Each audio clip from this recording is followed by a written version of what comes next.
ব্যর্থতা আমি মনে করি। এক বছরে আপনারা নতুন পুলিশ নিয়োগ দিতে পারলেন না, তাহলে কি করলেন? এক বছর একটা শর্ট ট্রেনিং করে কেন? আমি নিজেও সরকারে এক সময় ছিলাম, 5 বছর ছিলাম সরকারে। ওনাদের তো এখনো 1 বছর পূর্ণ হয়নি, আমি 5 বছর ছিলাম।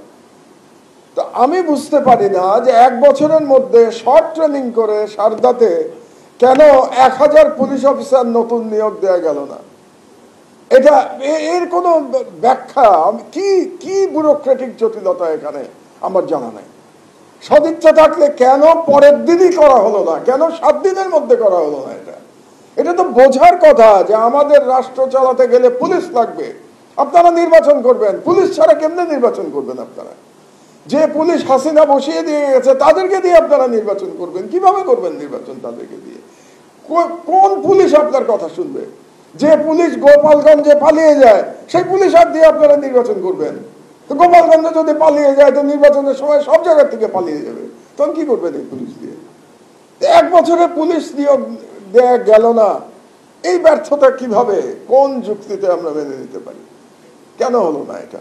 এগুলো মানে দুঃখের বিষয়। আমরা তো এই সরকারকে সফল দেখতে চেয়েছিলাম, এখনো সফল দেখতে চাই। এই যে ইয়ামিনের বাবা অনেক দুঃখ নিয়ে কথাগুলো বললেন, বাট উনি তো ঠিক বলেছেন। কেন প্রফেসর ইউনূসের সময় হলো না আজকে 1 বছরে পুরো দিন ধরে একটা দিন কাটানোর জন্য শহীদ পরিবারের সাথে? উনি তো কত মানুষের সাথে দেখা করেন, কিন্তু ওনার সময় হয় নাই। কেন একদিন শহীদদের সাথে সময় হলো না? এটা তো সময়টা ওনার একেবারে ক্ষমতায় এসেই করে নেওয়া দরকার ছিল, এবং সেটাই ভালো হতো, তাহলে এত বিতর্কের জন্ম হতো না। আমি বলি আপনাদেরকে আমার অভিজ্ঞতা থেকে যে তখন যদি উনি দেখা করতেন, তখন মনে হতো যে সমব্যথীর সাথে দেখা করছে, কারণ উনিও ভিকটিম ছিলেন, উনিও পারসিকিউটেড ছিলেন হাসিনার মাধ্যমে। ওনারা সর্বস্ব হারিয়েছেন। যেটা হয় আর কি, একজন সর্বস্ব হারানো মানুষ আর একজন পারসিকিউটেড মানুষের সাথে যখন দেখা হয় তখন একে অপরকে বুকে জড়িয়ে ধরে, কারণ তারা তো সমব্যথী। কিন্তু 1 বছরে তো পানি অনেক পার হয়ে গেছে পদ্মা দিয়ে। 1 বছরে তো অনেক অনেক রাগ, অভিমান, অনেক অভিযোগ তৈরি হয়েছে। কাজেই যে গুডউইল নিয়ে ইউনূস সাহেব ক্ষমতায় আসার পরেই শহীদ পরিবারের সাথে দেখা করতে পারতেন, এখন কিন্তু আর উনি যেতে পারবেন না, কারণ সময় পেরিয়ে গেছে।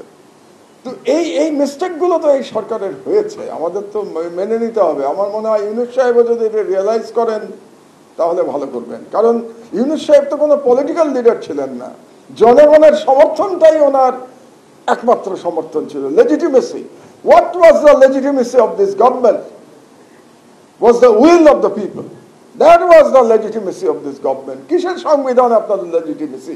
যে সংবিধানকে রেপ করে গেছে Hasina, I am sorry for my language, যে সংবিধানকে ধ্বংস করে গেছে হাসিনা, সেই সংবিধান তো এই সরকারের লেজিটিমেসির উৎস হতে পারে না, কোনো অবস্থাতে পারে না। যাই হোক, আমি ওই বিতর্কে যাচ্ছি না। আমি আইনজীবীও নই, সংবিধান বিশেষজ্ঞ নই, আমি অত্যন্ত সাধারণ জ্ঞানের একজন মানুষ।